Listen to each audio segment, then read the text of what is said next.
A matter of life and death. That's the warning to millions of Americans this morning in the path of Hurricane Milton, with just hours until it makes landfall in Florida.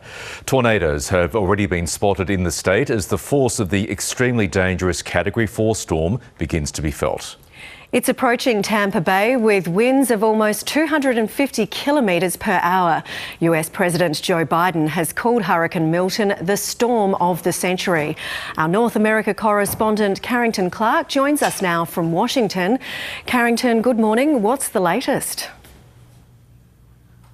Yeah, it's a terrifying scenario for millions of people in Florida. It does appear that the edge of this storm, this massive storm, has now reached the coast, the west coast of Florida. But so massive is this storm, one of the biggest ever recorded in the Gulf of Mexico, that the eye of the storm is not expected to make landfall for another 9 hours. But those are going to be 9 terrifying hours for anyone who has not heeded the warnings of authorities and gotten out of the way of the expected path of this tornado. At the moment, it does appear that Tampa is still in the path. This is a very built-up city on the west coast of Florida. It may go slightly south of there, but the major concern is about this coastal surge that could be up to 4.5 meters in the Tampa Bay, which would be devastating for the built-up areas that surround that particular bay.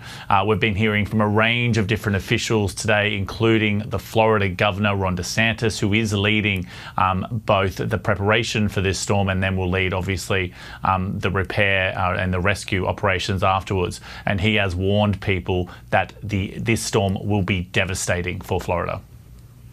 Hurricane Milton is still a major, very strong hurricane. It's currently a Category 4 hurricane with maximum sustained winds of 155 miles per hour.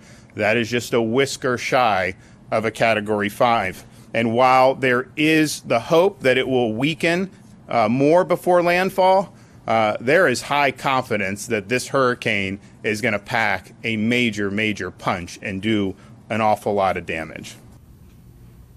Happens just weeks after Hurricane Helene devastated parts of the US.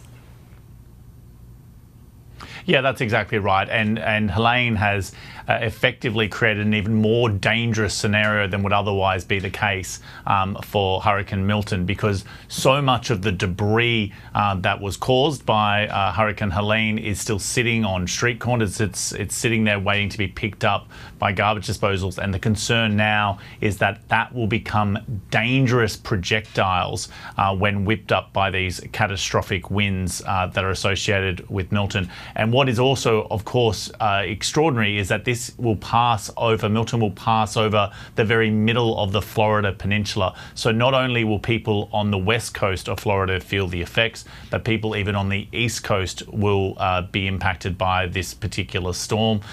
Obviously, people in Florida are well used to the devastating impact of hurricanes, although Milton does seem to be another step above what is normal. And the concern, of course, is that climate scientists warn us that these type of events are going to become only more common as the world heats. Certainly some very worrying times for people there. Thank you very much for the update, Carrington Clarke in Washington.